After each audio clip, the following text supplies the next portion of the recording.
Right versus right. What's the difference?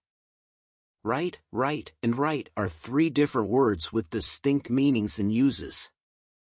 Right is an adjective that means correct, appropriate, or morally good. It can also be a noun meaning a moral or legal entitlement, or a direction opposite to left. Example, you have the right to remain silent. Rite is a noun that refers to a religious or solemn ceremony.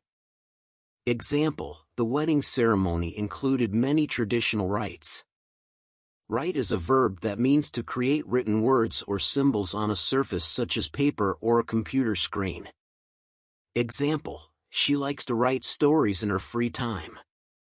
While these words may sound similar when spoken, their meanings and uses are quite distinct. It's important to use the correct spelling and context to avoid confusion or misunderstandings in written communication.